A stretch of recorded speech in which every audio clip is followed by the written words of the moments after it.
Dengan mempelajari Sirah Nabawiyah, maka makin menambah kecintaan kepadanya. Semoga yang subscribe juga dimudahkan jalannya menuju surga. Silahkan tekan tombol like supaya postingan ini semakin tersebar. Dan tulis doa serta hajat pemirsa di kolom komentar. Semoga semakin banyak yang mengaminkan, maka semakin cepat terkabul. Nabi Sulaiman alaihi salam adalah manusia terkaya sepanjang sejarah kehidupan manusia di muka bumi. Dalam beberapa kitab suci seperti Al-Quran, Alkitab, dan Injil, Nabi Sulaiman alaihi salam dijelaskan sebagai manusia terkaya yang pernah hidup di muka bumi. Tidak ada satupun manusia yang bisa mengalahkan total kekayaannya hingga hari kiamat tiba. Para arkeolog telah menemukan situs peninggalan sejarah Islam yang mengungkap total kekayaan Nabi Sulaiman alaihi salam.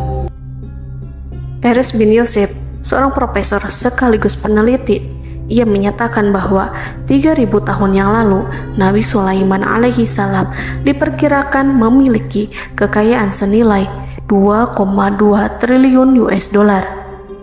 Dan apabila dikonversikan dengan nilai mata uang dolar hari ini, jika dirupiahkan, maka nilainya setara dengan 32.891.870 triliun rupiah.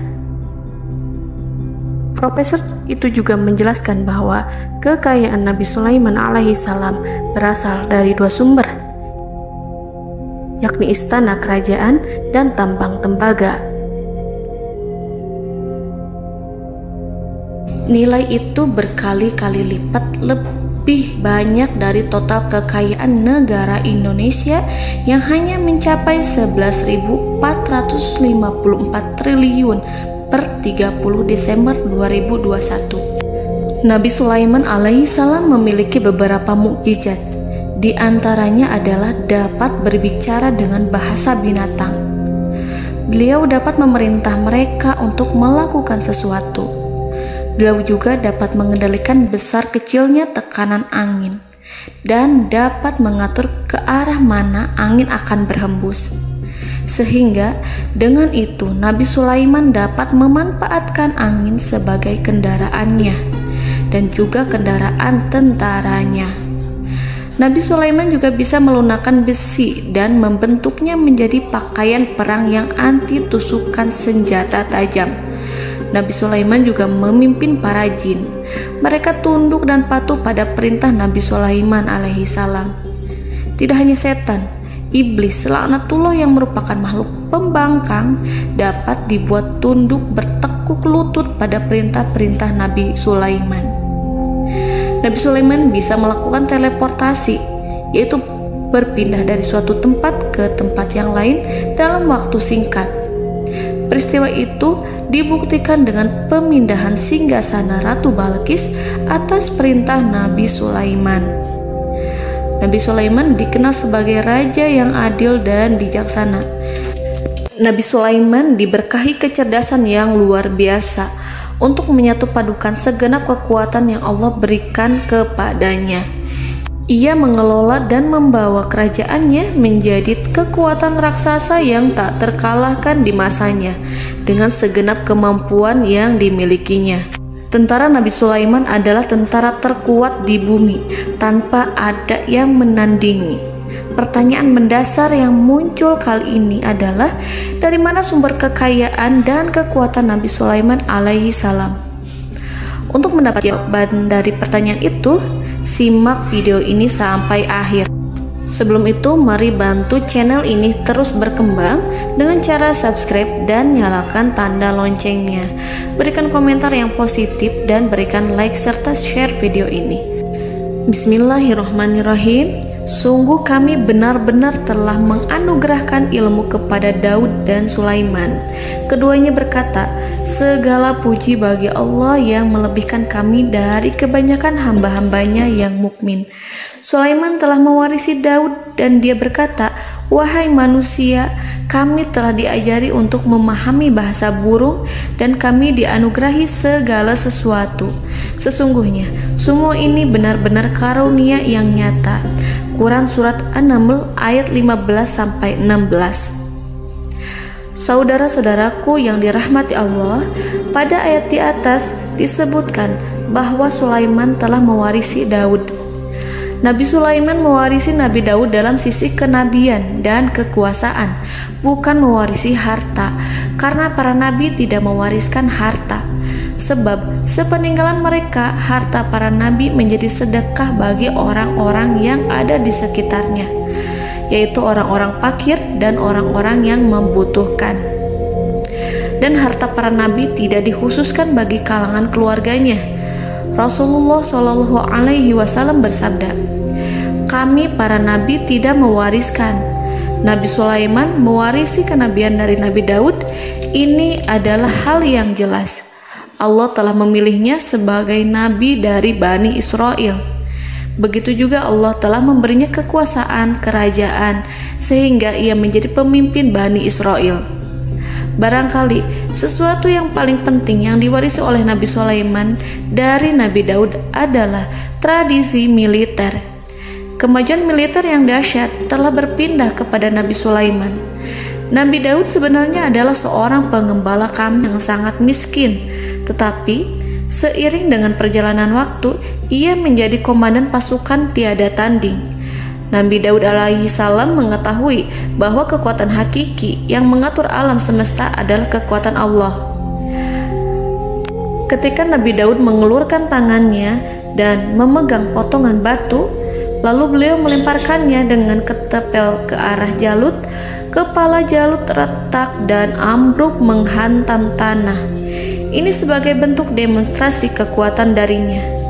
Kehadiran Nabi Daud mengubah pasukan Bani Israel, di mana mereka sebelumnya lari jika berhadapan dengan musuh.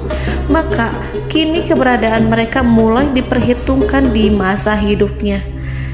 Nabi Daud mengalami peperangan yang sangat banyak, tapi Al-Quran tidak menceritakan secara terperinci. Hal itu dikarenakan karena Al-Quran adalah kitab dakwah di jalan Allah, bukan kitab sejarah. Al-Quran hanya menceritakan di dalam Al-Quran surat Shad ayat 20, "Dan kami kuatkan kerajaannya, kerajaan Daud." Ayat tersebut berarti bahwa Nabi Daud belum terkalahkan dalam peperangan yang diikutinya. Di samping dukungan yang Allah berikan kepadanya, juga pasukan dan rakyatnya, di mana mereka adalah orang-orang yang bertauhid, menyerahkan diri kepada Allah. Allah Subhanahu wa Ta'ala mengajarkan kepada Nabi Daud hal-hal yang menjadikan pasukannya memiliki keistimewaan yang dengannya mereka dapat mengalahkan pasukan-pasukan lain, pasukan-pasukan besar yang ada di bumi pada saat itu. Allah Subhanahu wa Ta'ala berfirman dalam surat Saba ayat 10, "Dan kami telah melunakkan besi untuknya." Baju besi mungkin akan menjadi masalah dalam benak kita. Ketika orang-orang yang berperang, baju besi cukup mengganggu gerakan mereka. Kita bisa membayangkan ketika ada dua orang berperang, salah satu dapat bergerak bebas, sementara yang lainnya tidak leluasa bergerak karena tertahan dengan pakaiannya. Namun, dengan kekuasaan Allah, Nabi Daud dapat melunakkan besi dan membuat baju besi yang ringan, yang mudah untuk digunakan. Ini adalah kemajuan penting yang Allah berikan kepada Nabi Daud dan tentaranya. Kemajuan itu kemudian diajarkan, diwariskan dan dimiliki oleh Nabi Sulaiman alaihi salam. Nabi Sulaiman memiliki pasukan dahsyat yang melebihi pasukan manapun di bumi saat itu, atau bahkan mungkin saat ini. Bahkan Allah menambahkan karunia-Nya kepada Nabi Sulaiman yang disebutkan dalam Al-Quran surat An-Naml ayat 16. Dan Sulaiman telah mewarisi Daud, dan dia berkata, "Wahai manusia, kami telah diberi pengertian tentang suara burung, dan kami diberi segala sesuatu. Sesungguhnya ini benar-benar suatu karunia yang nyata." Saudara-saudaraku yang dirahmati Allah, pada suatu hari Nabi Sulaiman alaihi salam menengadahkan tangannya dan berdoa kepada Allah Subhanahu wa ta'ala.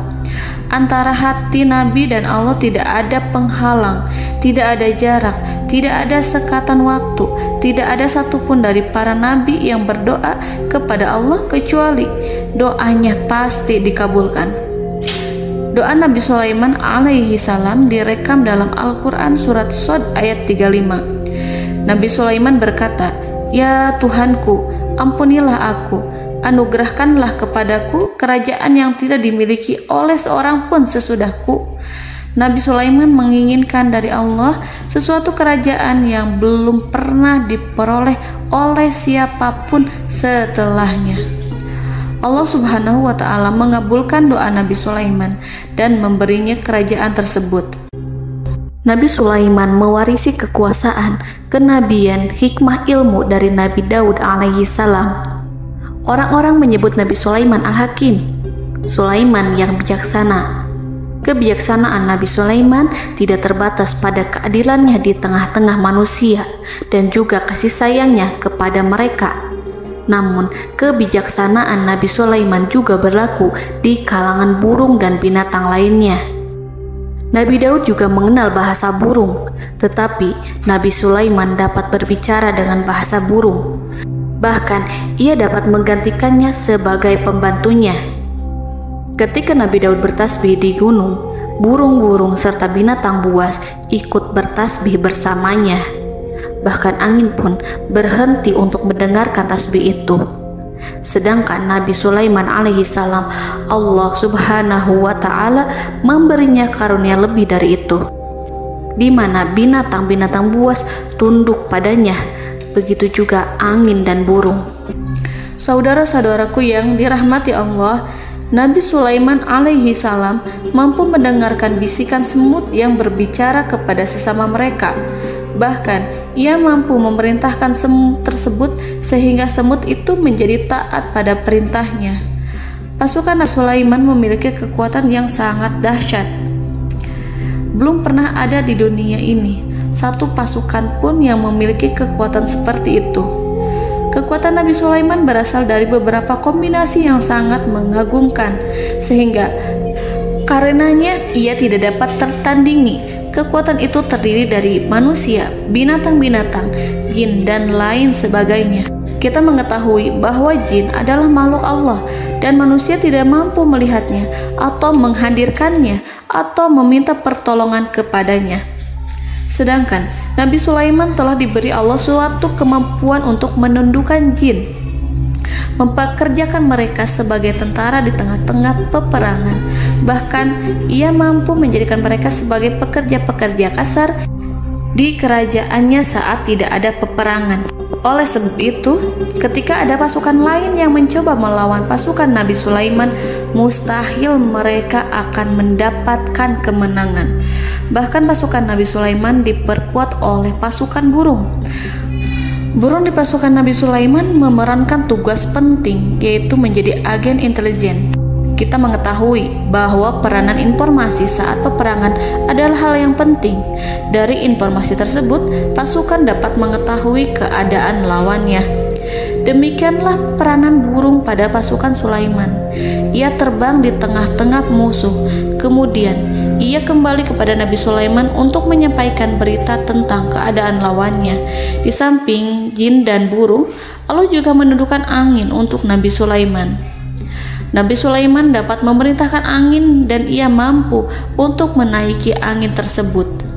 Dalam Al-Quran surat Shad ayat 36-40, Allah Subhanahu wa ta'ala berfirman, "Kami tundukkan kepada angin yang berhembus dengan baik menurut kemana saja yang dikehendaki Sulaiman. Dan kami tundukkan pula kepadanya setan-setan, semuanya ahli bangunan dan penyelam, dan setan yang lain yang terikat dalam belenggu. Inilah anugerah kami, maka berikanlah kepada orang lain atau tahanlah untuk dirimu tanpa perhitungan, dan sesungguhnya dia mempunyai kedudukan yang dekat pada sisi kami dan tempat kembali yang baik."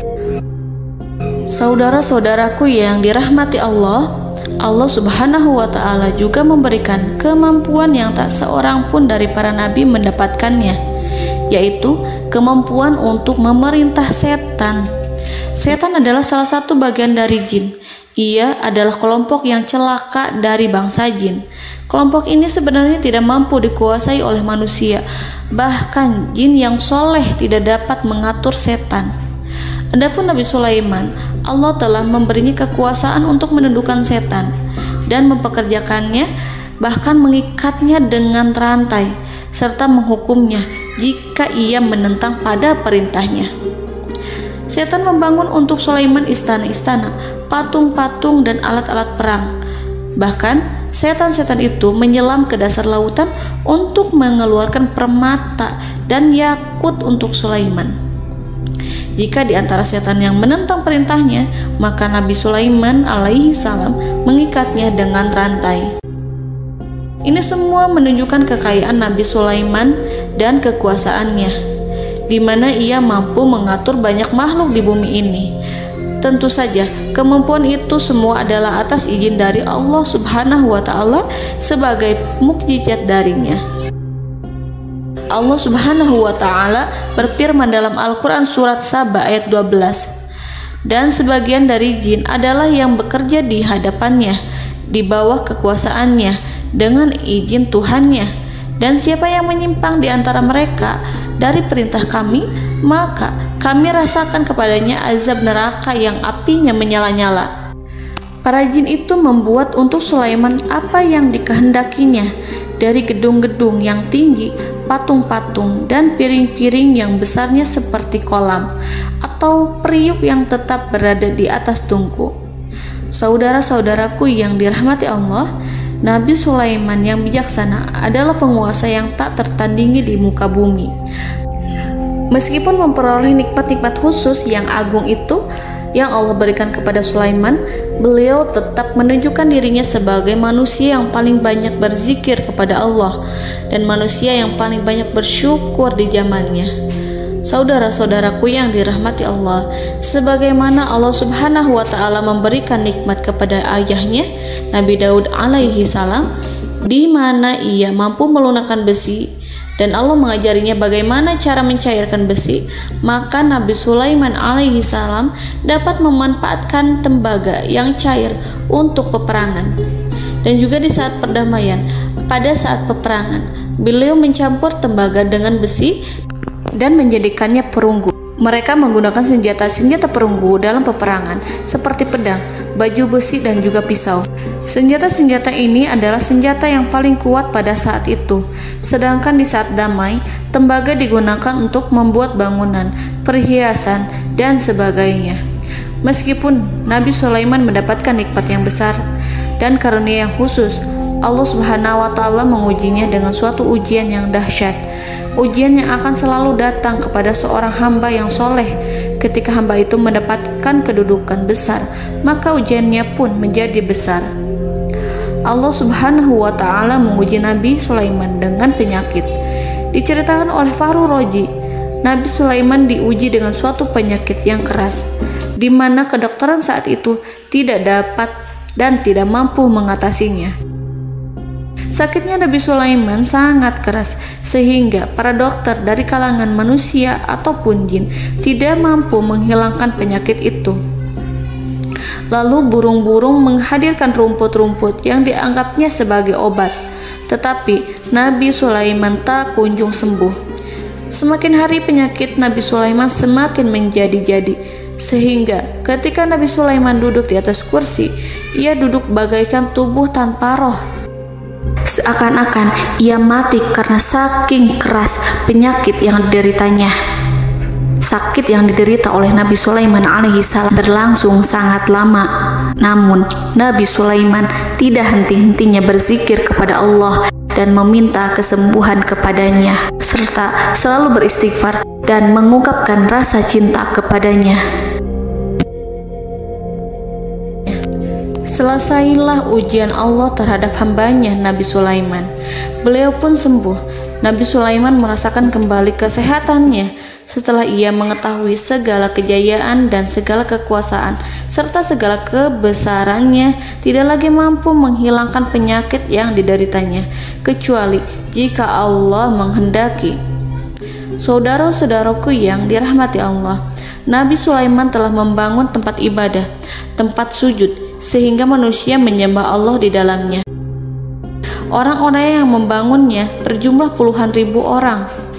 Tentu setiap kelompok dari mereka memiliki pekerjaan masing-masing. Di antara mereka ada yang mencairkan tembaga, di antara mereka ada yang tukang pahat, ada yang tukang ukir, ada yang membelah batu, ada yang memotong kayu, ada yang mendatangkan rumput-rumput dari Libanon, ada yang mendatangkan emas dan menjadikannya lempengan-lempengan yang mengkilat untuk menutupi kayu serta untuk melapisi dinding-dinding. Bahkan golongan jin pun membantu membangun tempat tersebut, tentu dengan perintah dan bimbingan Nabi Sulaiman. Mereka membuat patung-patung yang besar, membuat bejana yang besar untuk tempat makan para tentara dan pekerja, yaitu bejana seperti gunung. Karena saking berat dan besarnya, mereka juga membuat tempat-tempat minum yang besarnya seperti kolam. Nabi Sulaiman mengawasi para pekerjanya dan juga mengurusi masyarakatnya, di mana beliau mengenali problem mereka dan berusaha memecahkannya.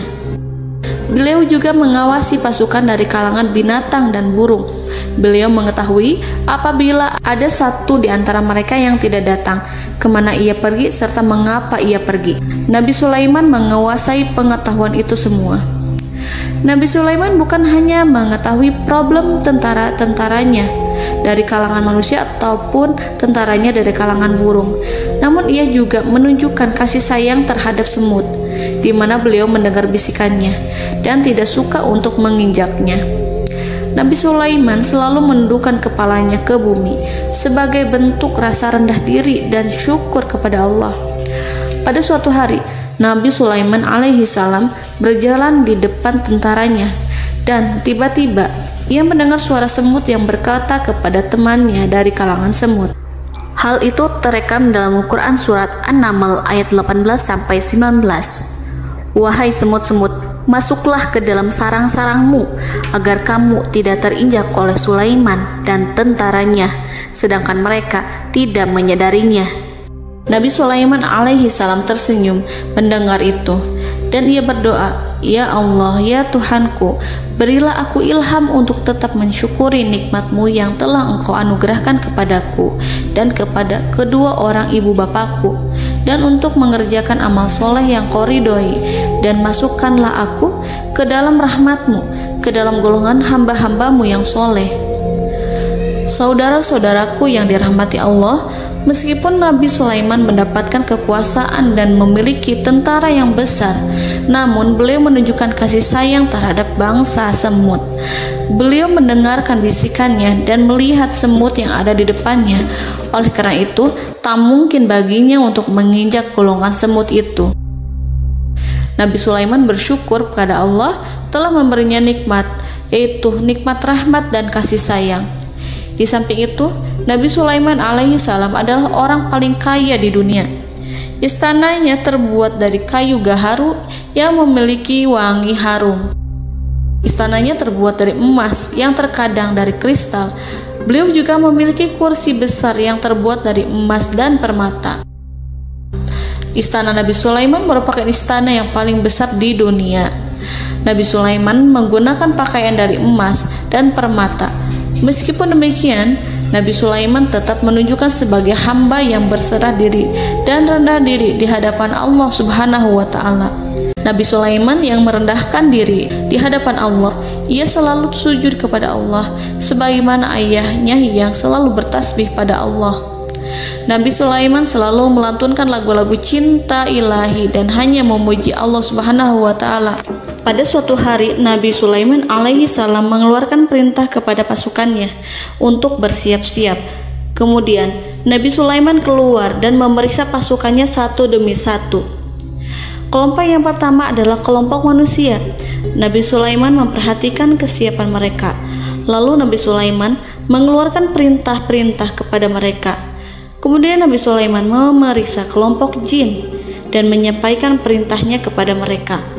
Beliau memenjarakan jin yang tampak bermalas-malasan saat bekerja.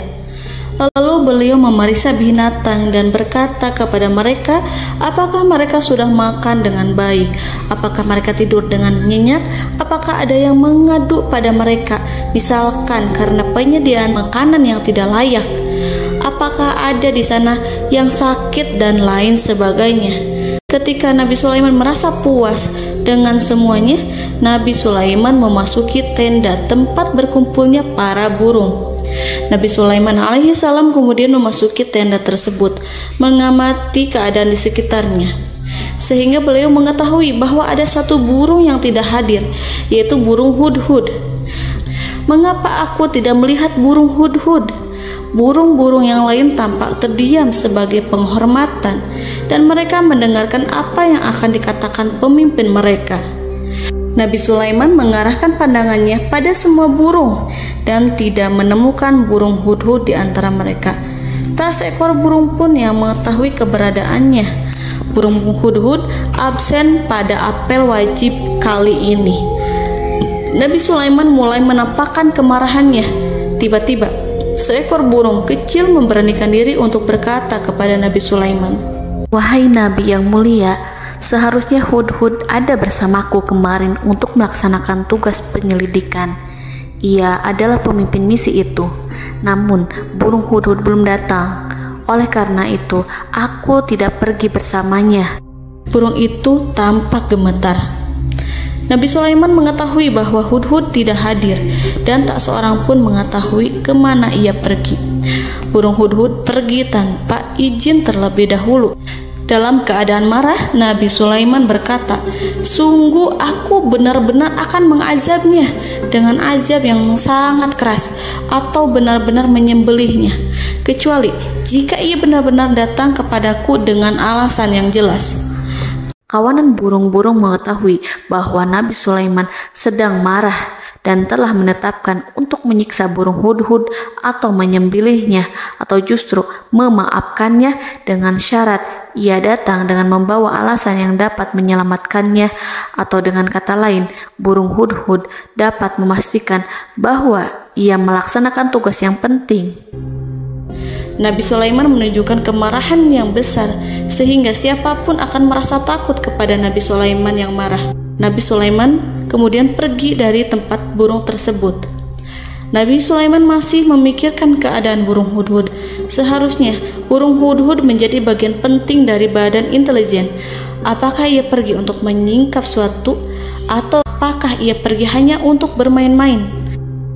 Nabi Sulaiman telah memperhatikan dan mengetahui bahwa burung hudhud adalah seekor burung yang cerdik dan juga fasih berbicara.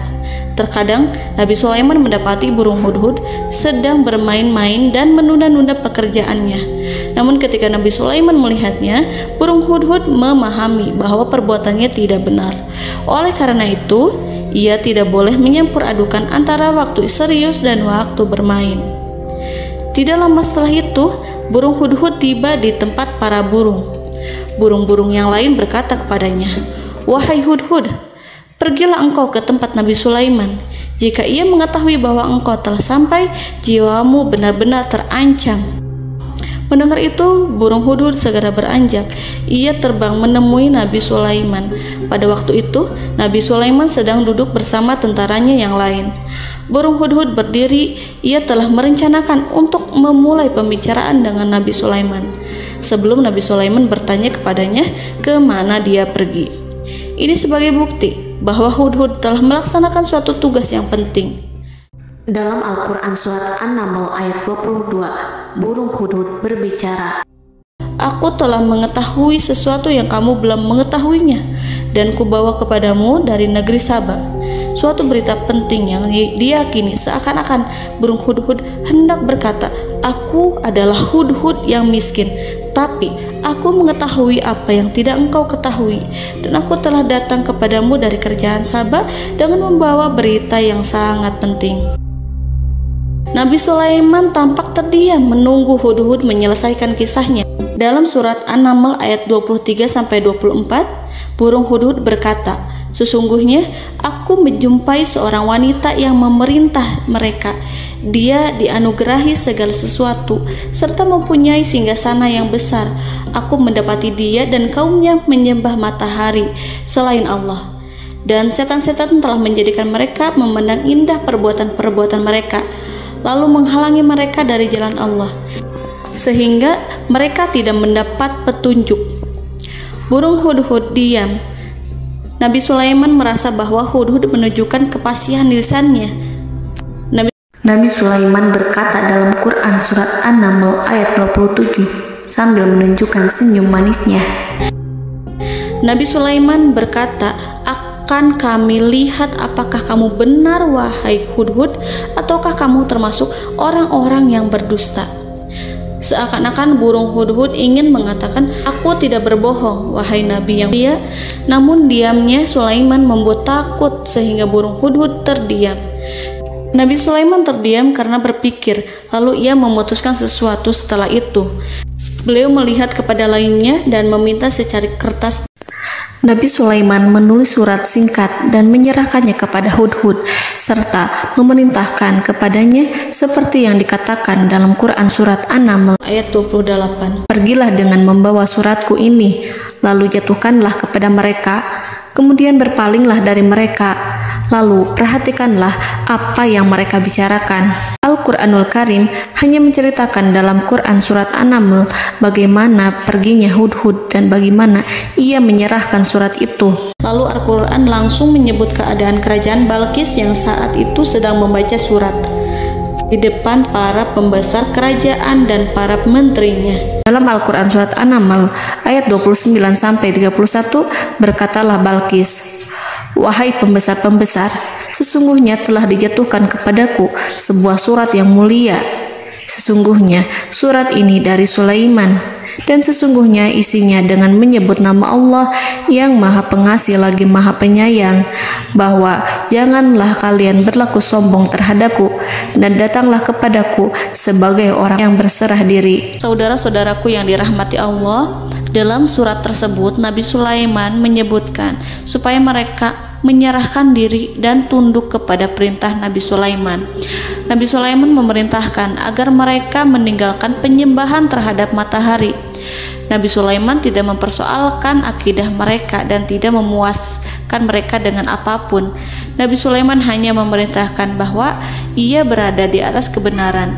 Bukankah ia didukung kekuatan yang berlandaskan keyakinan yang dimilikinya? Nabi Sulaiman hanya memerintahkan mereka agar tunduk dan patuh kepadanya. Ratu Sabak menyampaikan surat tersebut di tengah-tengah kaumnya. Dalam Quran surat An-Naml ayat 32 dijelaskan, "Dan berkatalah Balqis, wahai para pembesar, berilah aku pertimbangan dalam urusanku ini. Aku tidak pernah memutuskan sesuatu persoalan sebelum kamu berada dalam majelisku." Saudara-saudaraku yang dirahmati Allah, para pembesar istana Balqis menentang surat tersebut. Isi surat itu membangkitkan kesombongan kaum Sabak, di mana mereka merasa lebih kuat. Mereka mengetahui bahwa di sana ada seorang yang mencoba menentang mereka dan mengisyaratkan peperangan kepada mereka. Lalu ia meminta kepada mereka untuk memenuhi syarat-syaratnya sebelum terjadinya peperangan dan kekalahan.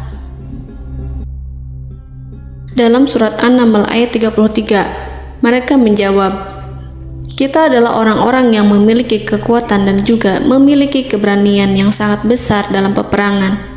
Dan keputusan berada di tanganmu, wahai rajaku. Maka pertimbangkanlah apa yang akan kamu perintahkan." Saudara-saudaraku yang dirahmati Allah, para pembesar kaum Sabak seakan ingin berkata, "Kita siap untuk melaksanakan perang." Tampaknya ratu itu memiliki kebijakan yang lebih baik dari pembesar kaumnya. Surat Sulaiman itu membuatnya berpikir lebih jernih dan lebih berhati-hati. Ia berusaha sebisa mungkin menghindari peperangan. Ratu itu berpikir dalam tempo yang lama. Nama Sulaiman tidak diketahuinya dan ia pun belum pernah mendengarnya. Oleh karena itu, Ratu kaum Sabak tidak mampu mengetahui dan mendeteksi seberapa besar kekuatan Nabi Sulaiman. boleh jadi Nabi Sulaiman memiliki kekuatan yang dahsyat sehingga ia mampu memerangi kekuasaannya dan mengalahkannya. Kemudian ratu memperhatikan apa yang ada di sekelilingnya. Ia melihat kemajuan masyarakatnya dan juga kekayaannya. Barangkali ia mengira bahwa Nabi Sulaiman iri terhadap kemajuan dan kekayaannya itu, sehingga Nabi Sulaiman ingin menyerangnya. Setelah mempertimbangkan isi surat Nabi Sulaiman dengan cermat, Ratu Saba memilih untuk tidak bersikap ceroboh dan bodoh. Ratu lebih suka untuk menggunakan bahasa kelembutan. Ia mengirim kepada Nabi Sulaiman suatu hadiah yang besar. Ratu mengira bahwa Nabi Sulaiman seorang yang ambisius, yang boleh jadi ia telah mendengar tentang kekayaan kerajaan Saba. Para utusan pergi dengan membawa hadiah dari Ratu Saba. Ratu berharap agar mereka dapat memasuki kerajaan Nabi Sulaiman dan akan mengetahui kondisi kerajaannya. Saat mereka pulang, Ratu ingin mendengar secara langsung dari mereka tentang bagaimana keadaan kaum Nabi Sulaiman dan pasukannya. Setelah mendapatkan informasi yang cukup, maka Ratu Balqis dapat membuat sesuatu keputusan yang tepat. Ratu menyembunyikan apa yang terlintas dalam pikirannya, lalu ia berbicara kepada pembesar istananya bahwa ia dapat menyingkap niat jahat Raja Sulaiman melalui cara mengirimkan hadiah kepadanya. Ratu lebih memilih cara tersebut dan menunggu reaksi dari Nabi Sulaiman. Ratu berhasil memuaskan para pembesar istana, dan untuk sementara ia menghilangkan ide untuk berperang. Karena para raja jika menyerang suatu desa, maka pemimpin desa tersebut adalah orang yang paling banyak mendapatkan kehinaan. Akhirnya, para pembesar kaumnya merasa puas dengan pikiran Ratu Balqis. Saudara-saudaraku yang dirahmati Allah, dalam surat An-Naml ayat 34-35 dijelaskan, Ratu Balqis berkata, "Sesungguhnya raja-raja apabila memasuki suatu negeri, niscaya mereka akan membinasakannya dan menjadikan penduduknya yang mulia menjadi hina. Dan demikian pula lah yang akan mereka perbuat. Dan sesungguhnya aku akan mengirim utusan kepada mereka dengan membawa hadiah, dan aku akan menunggu apa yang akan dibawa kembali oleh utusan itu." Kemudian sampailah hadiah dari Ratu Balqis kepada Nabi Sulaiman. Para intelijen Nabi Sulaiman memberitahunya bahwa utusan Balqis datang dengan membawa hadiah. Nabi Sulaiman langsung mengetahui bahwa Ratu Balqis itu sengaja mengirim orang-orangnya untuk mengetahui atau untuk mendapatkan informasi tentang kekuatannya. Lalu setelah itu ia akan mengambil keputusan atau mengambil sikap kepada kerajaan Sulaiman. Nabi Sulaiman segera memanggil semua pasukannya untuk berkumpul. Utusan Balqis segera memasuki istana Nabi yang dipenuhi dengan pasukan yang besar bersenjata. Melihat itu, utusan Ratu Balqis tercengang dan terkejut ketika mereka melihat kekayaan yang mereka bawa tidak ada apa-apanya dibandingkan dengan kerajaan Nabi Sulaiman. Hadiah mereka tampak tidak berarti. Emas yang mereka bawa tampak tidak memiliki makna saat mereka memasuki istana Nabi Sulaiman yang terbuat dari kayu-kayu pohon gaharu yang mengeluarkan bau yang harum serta dihiasi dengan emas permata. Para utusan Ratu Balqis berdiri bersama Nabi Sulaiman dan menyaksikan bagaimana Nabi Sulaiman mengendalikan pasukannya. Kemudian mereka mulai berpikir tentang kekuatan dan kualitas pasukan Nabi Sulaiman. Betapa kagetnya mereka ketika melihat di tengah-tengah pasukan itu terdapat singa, burung, dan tentara dari kalangan manusia yang mampu terbang. Mereka pun sadar bahwa mereka di hadapan pasukan yang tiada tandingannya. Selesailah demonstrasi pasukan Nabi Sulaiman. Kemudian para utusan ratu dipersilahkan maju ke tempat hidangan makanan. Para utusan itu sangat terkejut ketika melihat berbagai macam makanan dari penjuru dunia ada di depannya.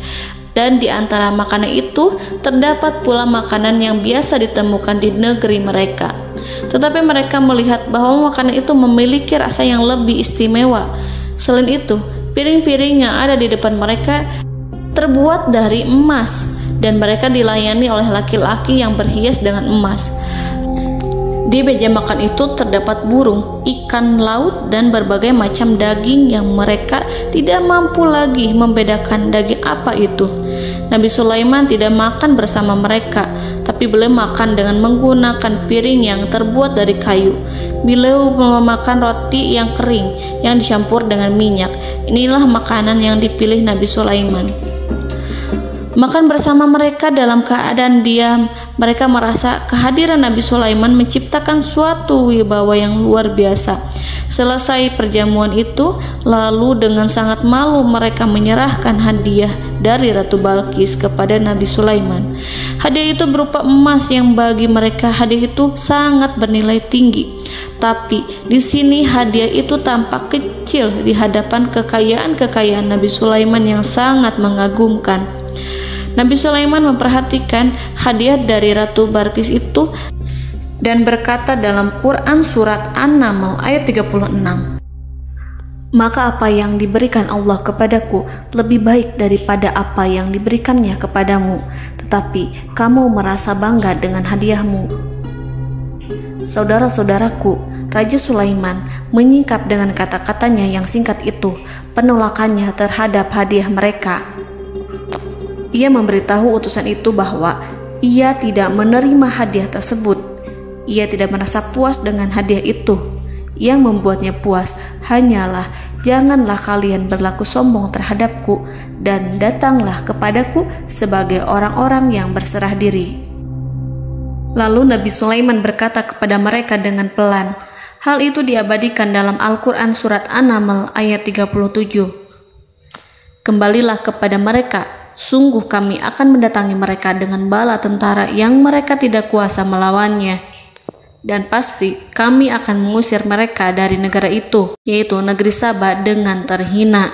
Dan mereka akan menjadi tawanan-tawanan yang hina." Saudara-saudaraku yang dirahmati Allah, Nabi Sulaiman kemudian meninggalkan para utusan ratu setelah terlebih dahulu mengancam mereka.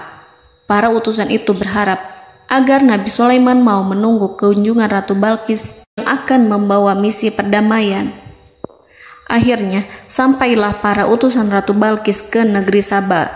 Mereka segera menuju istana sang ratu.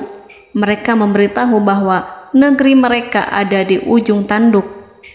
Mereka menceritakan kepada ratu tentang kekuatan Nabi Sulaiman dan tidak mungkin bagi mereka mampu melawannya. Mereka meyakinkan Ratu Balqis bahwa ia harus mengunjunginya dan melihat sendiri bagaimana kebesaran kerajaan Nabi Sulaiman. Kemudian Ratu Balqis menyiapkan dirinya untuk pergi menuju kerajaan Nabi Sulaiman. Nabi Sulaiman duduk di kursi kerajaan di tengah-tengah para pembesarnya dan para menterinya, serta para komandan pasukannya. Beliau berpikir tentang sosok Balqis. Nabi Sulaiman mengetahui bahwa Balqis menuju tempatnya. Balqis dikelilingi rasa takut. Nabi Sulaiman berpikir sejenak tentang bagaimana matahari disembah. Ia memikirkan bagaimana informasi yang diterima oleh intelijennya tentang kemajuan kerajaan Balqis dalam bidang kesenian dan ilmu pengetahuan. Nabi Sulaiman bertanya kepada dirinya sendiri, apakah kemajuan menjadi penghalang untuk mengetahui kebenaran? Apakah ratu itu senang dengan kekuatan yang dicapainya? Dan ia membayangkan bahwa kekuatannya adalah segalanya.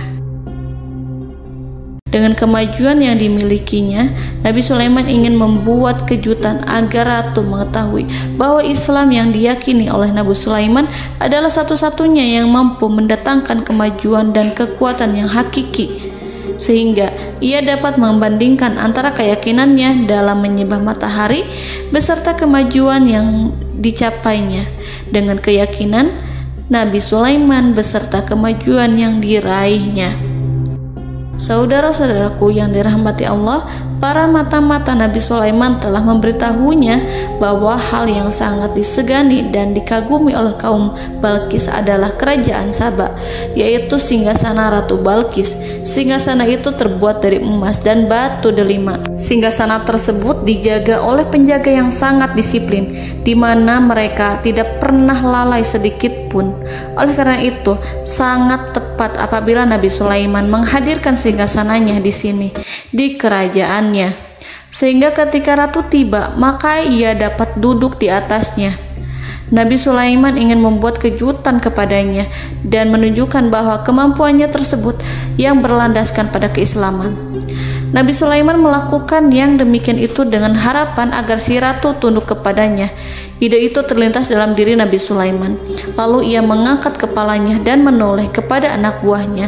Hal itu diabadikan dalam Quran Surat An-Naml ayat 38. Wahai para pembesar, siapakah di antara kamu sekalian yang sanggup membawa singgasananya kepadaku sebelum mereka datang kepadaku sebagai orang-orang yang berserah diri? Saudara-saudaraku, perhatikanlah ungkapan pikiran Nabi Sulaiman tersebut. Semua pemikirannya berkisar tentang keislaman para penyembah matahari, tentang bagaimana beliau dapat memberikan petunjuk kepada mereka di jalan Allah. Yang pertama menjawab pertanyaan Nabi Sulaiman adalah jin Ifrit. Dalam Quran Surat An-Naml ayat 39, berkatalah Ifrit yang cerdik dari golongan jin, "Aku akan datang kepadamu dengan membawa singgasana itu sebelum kamu berdiri dari tempat dudukmu. Sesungguhnya aku benar-benar kuat untuk membawanya, lagi dapat dipercaya." Nabi Sulaiman berdiri dari tempat duduknya. Setelah 1 jam atau 2 jam, jin itu berjanji kepadanya untuk menghadirkan singgasana Balkis. Sebelum itu, istana Nabi Sulaiman di Palestina, sedangkan istana Balkis terletak di Yaman. Antara singgasana tersebut dengan singgasana Nabi Sulaiman berjarak lebih dari ribuan mil. Barangkali pesawat yang cepat sekalipun yang kita kenal hari ini tidak akan mampu membawa dan mendatangkan istana itu dalam waktu 1 jam.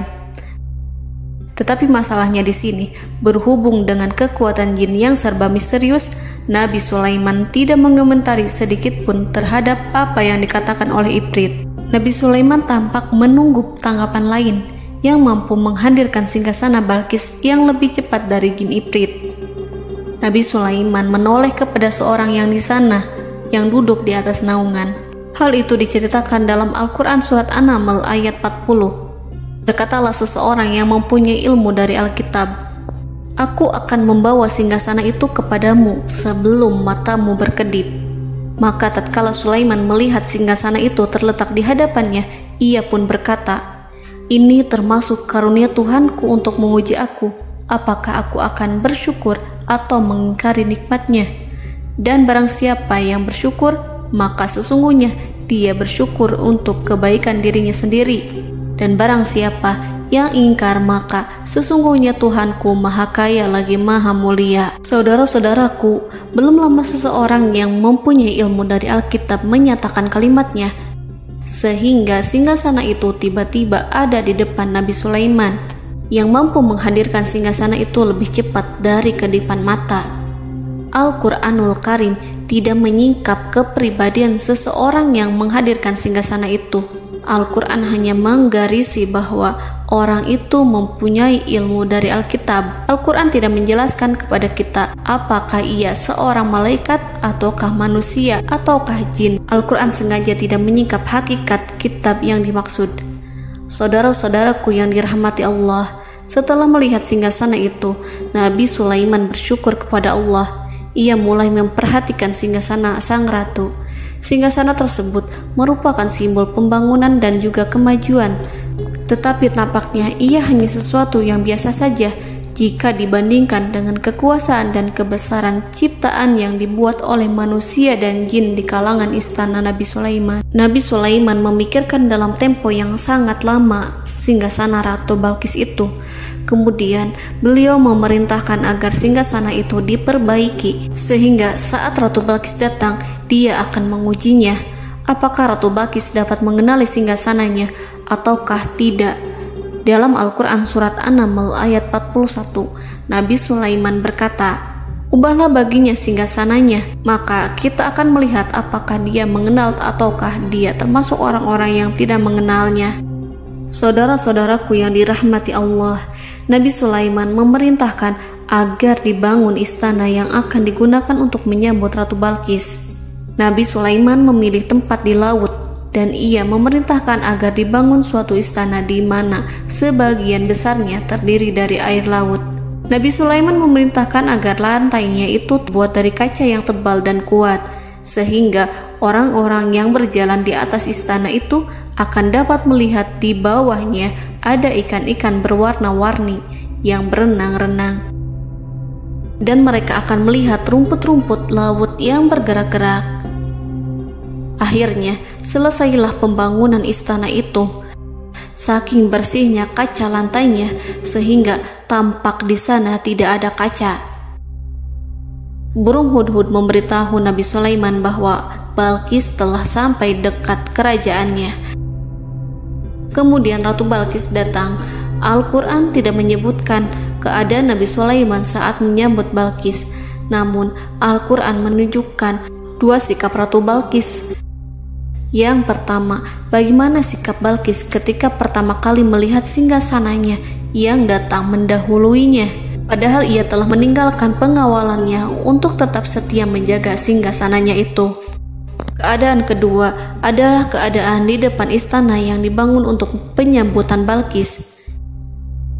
Istana itu penuh dengan permata yang berenang-renang di bawahnya ikan-ikan. Dalam Quran Surat An-Naml ayat 42 dijelaskan, dan ketika Balqis datang, ditanyakanlah kepadanya, "Serupa inikah singgasanamu?" Balqis menjawab, "Seakan-akan singgasana ini adalah singgasanaku. Kami telah diberi pengetahuan sebelumnya, dan kami adalah orang-orang yang berserah diri." Saudara-saudaraku, pada dialek di atas, Balqis melihat singgasananya dan ia tercengang saat mengetahui bahwa itu adalah singgasana miliknya. Namun kemudian ia mulai ragu karena melihat tidak sepenuhnya itu singgasana miliknya. Jika itu benar-benar miliknya, lalu bagaimana ia datang mendahuluinya? Dan bila bukan singgasananya, maka bagaimana Sulaiman dapat meniru sepersis dan seteliti itu? Padahal Sulaiman tidak pernah sekalipun ke kerajaannya. Nabi Sulaiman berkata saat melihat Balqis mengamati singgasananya, "Apakah ini singgasanamu?"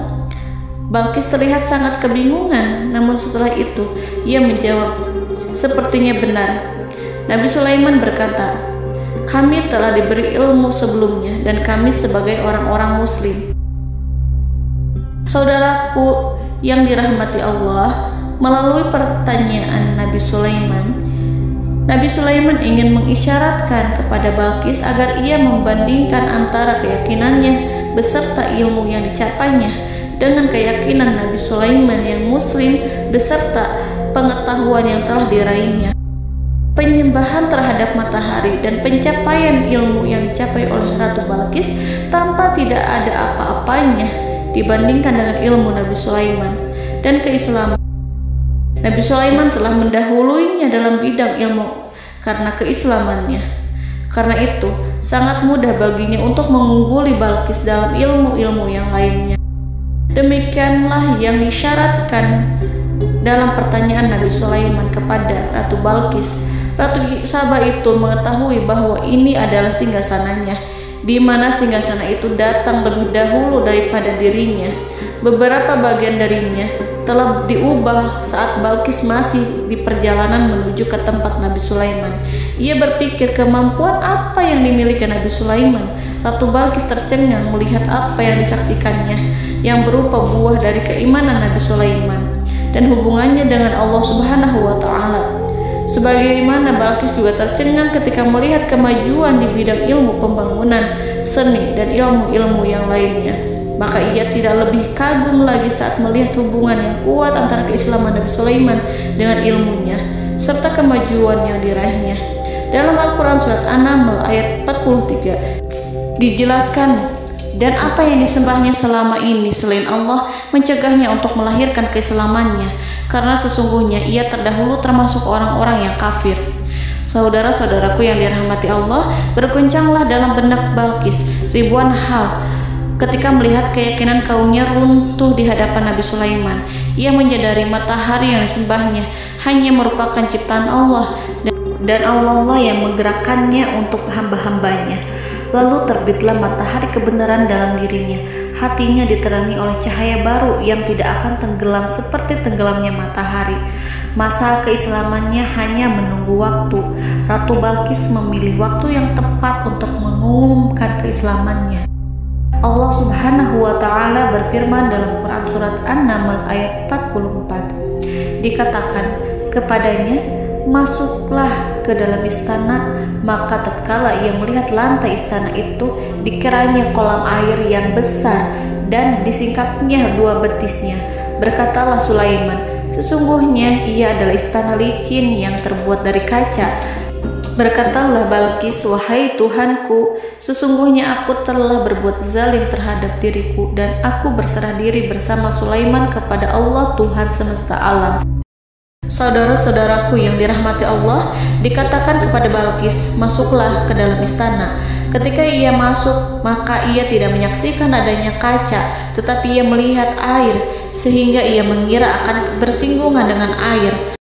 Lalu ia menyingkapkan sedikit bajunya agar bajunya itu tidak basah. Nabi Sulaiman mengingatkannya tanpa melihatnya agar ia tidak khawatir terhadap pakaiannya, karena pakaiannya tidak akan basah sebab di sana tidak ada air. Itu sekedar kaca yang halus, yang saking halusnya sehingga ia tidak tampak. Pada kesempatan itulah Balqis mengumumkan keislamannya yang mengakui kelalimannya, dan ia menyatakan menyerahkan diri kepada Nabi Sulaiman dan kepada Allah Tuhan semesta alam. Lalu kaumnya pun mengikutinya dan mereka memeluk Islam. Balqis menyadari ia berhadapan dengan penguasa yang terbesar di bumi dan Nabi Allah yang mulia. Untuk pertama kalinya, wajah Sulaiman tampak dihiasi dengan senyuman yang menunjukkan kepuasannya sejak Balqis mengunjunginya. Demikianlah Nabi Sulaiman mewujudkan kejayaannya yang hakiki dan menyebarkan cahaya Islam di muka bumi. Saudara-saudaraku, Al-Quran tidak menyebutkan kisah Balqis setelah keislamannya. Para ahli tafsir mengatakan bahwa ia menikah dengan Nabi Sulaiman. Selain itu, ada yang mengatakan bahwa ia menikah dengan salah satu orang dekat Nabi Sulaiman. Ada juga yang mengatakan bahwa sebagian Raja Habasyah adalah keturunan dari buah perkawinan ini. Wallahu a'lam bishawab.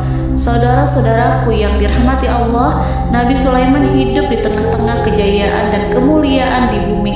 Kemudian Allah menetapkan kematian untuknya, sebagaimana kehidupan Sulaiman berada di puncak kemuliaan dan kejayaan yang penuh dengan keajaiban yang luar biasa, maka kematiannya pun merupakan tanda-tanda kebesaran Allah yang penuh dengan keajaiban. Demikianlah bahwa kematiannya sesuai dengan kehidupannya, sesuai dengan kejayaannya. Allah berfirman tentang kematian Sulaiman di dalam Al-Quran Surat Saba ayat 14. Maka tatkala kami telah menetapkan kematian Nabi Sulaiman, tidak ada yang menunjukkan kepada mereka kematiannya itu kecuali rayap yang memakan tongkatnya. Maka tatkala ia telah tersungkur, tahulah jin bahwa kalau sekiranya mereka mengetahui yang gaib, tentulah mereka tidak akan tetap dalam siksa yang menghinakan. Saudara-saudaraku, kemampuan Nabi Sulaiman untuk menundukkan jin dan mempekerjakan mereka serta hubungan mereka dengan semua itu menimbulkan fitnah di tengah-tengah manusia dalam hal tertentu. Kematian Nabi Sulaiman merupakan batasan jawaban terhadap fitnah ini. Kami tidak mengetahui siapa yang mengklaim bahwa jin mengetahui hal yang gaib. Apakah itu setan yang terkutuk, atau jin yang bodoh, atau manusia yang tertipu? Kami tidak mengetahui siapa yang bertanggung jawab terhadap tersebarnya isu yang keliru ini. Yang kita ketahui adalah bahwa hal tersebut adalah mempengaruhi sebagian manusia dan jin. Barangkali manusia berkata kepada diri mereka, selama jin melakukan perbuatan yang luar biasa ini, maka apa gerangan yang menjadikan mereka tidak mengetahui hal yang gaib itu? Manusia itu lupa bahwa kunci kegaiban berada di tangan Allah. Masalah ilmu gaib tidak akan mampu dikuasai oleh jin dan manusia. Hanya Dia yang mengetahuinya, dan manusia diberitahu hanya sedikit sekali. Saudara-saudaraku yang dirahmati Allah, seakan-akan Allah telah merencanakan bahwa kematian Sulaiman bertujuan untuk menghancurkan pemikiran itu, yaitu pemikiran bahwa jin mengetahui hal-hal yang gaib.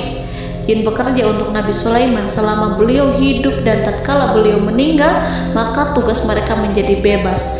Nabi Sulaiman meninggal tanpa diketahui oleh jin, sehingga mereka tetap bekerja untuk mereka, tetap mengabdi kepada Sulaiman. Seandainya mereka mengetahui hal yang gaib, niscaya mereka tidak akan meneruskan pekerjaan mereka. Saudara-saudaraku, pada suatu hari Nabi Sulaiman memasuki mihrabnya untuk itikaf ibadah dan beribadah kepada Allah. Tak seorang pun yang berani mengganggu khalwatnya. Mihrab Sulaiman terletak di puncak gunung dan dindingnya terbuat dari permata. Pada suatu hari, Nabi Sulaiman duduk bersandar pada tongkatnya dan ia tampak tenggelam dalam tafakur. Beliau berzikir pada Allah hingga rasa kantuk menguasainya. Lalu setelah itu malaikat maut menemuinya. Nabi Sulaiman pun meninggal. Beliau bersandar kepada tongkatnya. Jin melihatnya dan mengira bahwa beliau sedang sholat, sehingga mereka pun terus melanjutkan pekerjaannya. Berlalulah hari demi hari yang panjang. Datanglah rayap, yaitu semut kecil yang memakan kayu. Hewan itu mulai memakan tongkat Nabi Sulaiman. Rayap itu tampak lapar. Sebagian dari tongkat Nabi Sulaiman dimakan beberapa hari oleh rayap itu. Ketika yang dimakannya semakin bertambah, maka tongkat itu pun menjadi rusak dan kemudian jatuh dari tangan Nabi Sulaiman alaihi salam. Tubuh mulia itu kehilangan keseimbangan dan kemudian jatuh terhempas di bumi. Tatkala tubuh suci itu tersungkur, maka manusia segera menuju ke arahnya. Mereka menyadari dan mengetahui bahwa Nabi Sulaiman telah meninggal dalam waktu yang lama. Jin menyadari bahwa mereka tidak mengetahui hal yang gaib, dan manusia pun mengetahui hakikat ini. Seandainya jin mengetahui hal yang gaib, niscaya ia tidak akan meneruskan siksa yang hina. Mereka tidak akan bekerja kepada Sulaiman. Demikianlah Nabi Sulaiman alaihi salam meninggal dalam keadaan duduk dan sholat di mihrabnya. Lalu berita itu tersebar bagaikan api di bumi. Manusia, burung, dan binatang buas mengantarkan jenazah Nabi Sulaiman. Sekawanan burung tampak sedih dan menangis. Semua makhluk bersedih. Akhirnya tak seorang pun mengetahui bahasa burung di bumi. Meninggallah seorang yang memahami pembicaraan burung, binatang-binatang, jin, dan lain sebagainya. Burung-burung itu berkata, betapa beratnya kehidupan di tengah orang-orang yang tidak mengetahui pembicaraan kita. Allahu a'lam.